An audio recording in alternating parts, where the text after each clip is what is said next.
Above Life's Turmoil by James Allen. Originally published in 1910. Read by 1 Minute Summary. This recording is a production of the 1 Minute Summary. The soul, in its journey towards perfection, passes through 3 distinct stages. The first is the animal stage, in which the man is content to live in the gratification of his senses, unawakened to the knowledge of sin or of his divine inheritance, and altogether unconscious of the spiritual possibilities within himself. The second is the dual stage, in which the mind is continually oscillating between its animal and divine tendencies, having become awakened to the consciousness of both. It is during this stage that temptation plays its part in the progress of the soul. It is a stage of continual fighting, of falling and rising, of sinning and repenting, for the man, still loving and reluctant to leave the gratifications in which he has so long lived, yet also aspires to the purity and excellence of the spiritual state.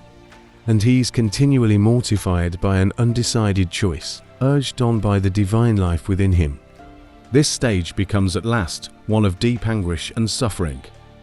And then the soul is ushered into the third stage, that of knowledge, in which the man rises above both sin and temptation, and enters into peace. Temptation, like contentment in sin, is not a lasting condition.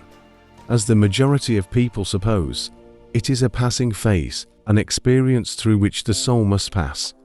But as to whether a man will pass through that condition in this present life, and realize holiness and heavenly rest here and now, will depend entirely upon the strength of his intellectual and spiritual exertions, and upon the intensity and ardor with which he searches for truth. Temptation, with all its attendant torments, can be overcome here and now, but it can only be overcome by knowledge. It is a condition of darkness or of semi-darkness. The fully enlightened soul is proof against all temptation. When a man fully understands the source, nature, and meaning of temptation, in that hour he will conquer it, and will rest from his long travail.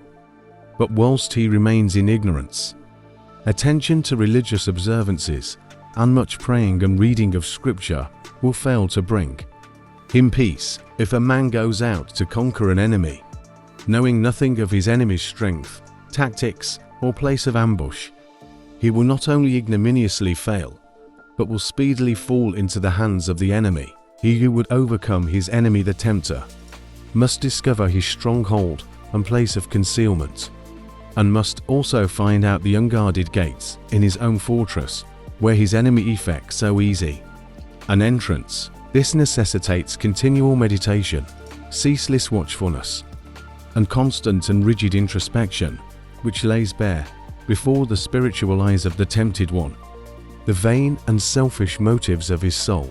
This is the holy warfare of the saints. It is the fight upon which every soul enters when it awakens out of its long sleep of animal indulgence. Men fail to conquer, and the fight is indefinitely prolonged, because they labor, almost universally, under 2 delusions. First, that all temptations come from without, and second, that they are tempted because of their goodness. Whilst a man is held in bondage by these 2 delusions, he will make no progress. When he has shaken them off, he will pass on rapidly from victory to victory, and will taste of spiritual joy and rest. The searching truths must take the place of these 2 delusions, and those truths are, first, that all temptation comes from within, and second, that a man is tempted because of the evil that is within him. The idea that God, a devil, evil spirits, or outward objects are the source of temptation just be dispelled. The source and cause of all temptation is in the inward desire, that being purified or eliminated, outward objects and extraneous powers are utterly powerless to move the soul to sin or to temptation. The outward object is merely the occasion of the temptation, never the cause. This is in the desire of the one tempted. If the cause existed in the object, all men would be tempted alike. Temptation could never be overcome, and men would be hopelessly doomed to endless torment. But seated, as it is, in his own desires, he has the remedy in his own hands. and can become victorious over all temptation by purifying those desires. A man is tempted because there are within him certain desires or states of mind which he has come to regard as unholy. These desires may lie asleep for a long time, and the man may think that he has got rid of them, when suddenly, on the presentation of an outward object, the sleeping desire wakes up and thirsts of immediate gratification. And this is the state of temptation. The good in a man is never tempted. Goodness destroys temptation. It is the evil in a man that is roused and tempted. The measure of a man's temptations is the exact register of his own unholiness. As a man purifies his heart, temptation ceases. For when a certain unlawful desire has been taken out of the heart, the object which formerly appealed to it can no longer do so, but becomes dead and powerless, for there is nothing left in the heart that can respond to it. The honest man cannot be tempted to steal, let the occasion be ever so opportune. The man of purified appetites cannot be tempted to gluttony and drunkenness. Though the viands and wines be the most luscious, he of an enlightened understanding, whose mind is calm in the strength of inward virtue, can never be tempted to anger, irritability, or revenge. And the wiles and charms of the wanton fall upon the purified heart as empty, meaningless shadows. Temptation shows a man just where he is sinful and ignorant, and is a means of urging him on to higher altitudes of knowledge and purity. Without temptation, the soul cannot grow and become strong.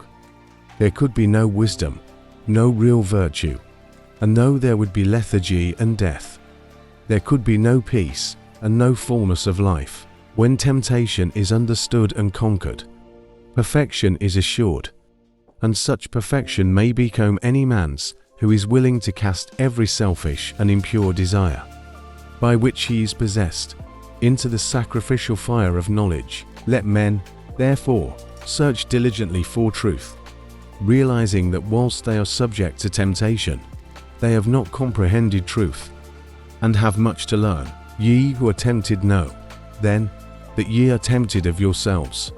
For every man is tempted when he is drawn away of his own lusts, says the Apostle James. You are tempted because you are clinging to the animal within you, and are unwilling to let go, because you are living in the false mortal self, which is ever devoid of all true knowledge, knowing nothing, seeking nothing, but its own immediate gratification, ignorant of every truth, and of every divine principle. Clinging to that self, you continually suffer the pains of three separate torments: the torment of desire, the torment of repletion, and the torment of remorse. So flammeth Trishna, lust and thirst of things, eager.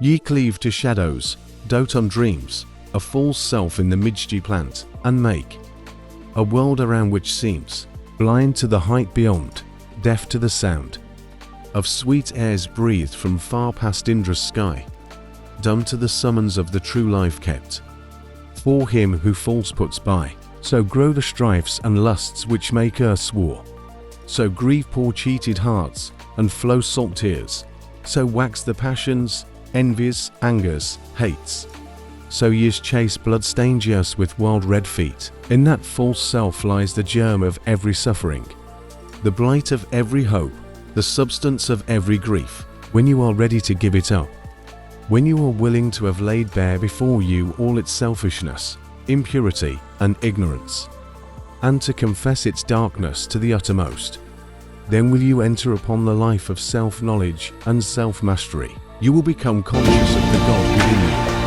of that divine nature which, seeking no gratification, abides in a region of perpetual joy and peace, where suffering cannot come, and where temptation can find no foothold, establishing yourself, day by day, more and more firmly in that inward divinity.